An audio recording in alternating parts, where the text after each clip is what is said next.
بسم اللہ الرحمن الرحیم۔ دوستو آج بات کریں گے برصغیر پاک و ہند مغلیہ سلطنت کی بنیاد کیسے شروع ہوئی۔ تو دوستو آج بات کریں گے ظہیر الدین محمد بابر کے بارے میں۔ ظہیر الدین محمد بابر سن 1526 سے لے کر سن 1530 تک ان کی دور حکومت رہی۔ برصغیر پاک و ہند میں مسلم حکمرانی کا سلسلہ 633 میں مکران کیسے شروع ہوا۔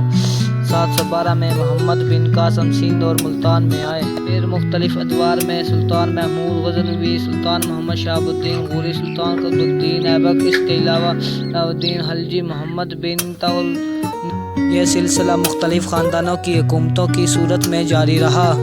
1526 میں ظہیر الدین محمد بابر نے پانی پت کی پہلی جنگ میں سلطان ابراہیم لودھی کو شکست دے کر مغلیہ حکومت کی بنیاد رکھی۔ محمد بابر 1483 میں فرغانہ ازبکستان میں واقع ہے میں پیدا ہوا۔ بابر کے والد کا نام محمد شیخ مرزا تھا جو فرغانہ کا حاکم تھا۔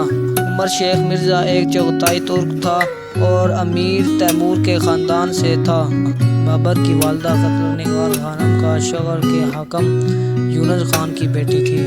اس کا سلسلہ نسب مشہور منگول سردار چنگیز خان سے ملتا تھا۔ اس طرح بابر کی رگوں میں وسط ایشیا کے دو مشہور حکمرانوں کا خون تھا۔ اسے وراثت میں منگولوں کی طاقت اور ترکوں کی ہمت و جرأت ملی تھی۔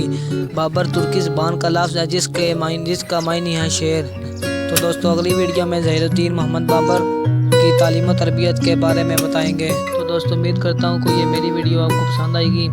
اگر آپ ہمارے چینل پر نئے ہیں تو پلیز چینل کو سبسکرائب کر لیجیے اور بیل آئیکن کو پریس کر دیجیے تاکہ ہر نئی آنے والی ویڈیو کا نوٹیفیکیشن آپ تک پہنچ سکے۔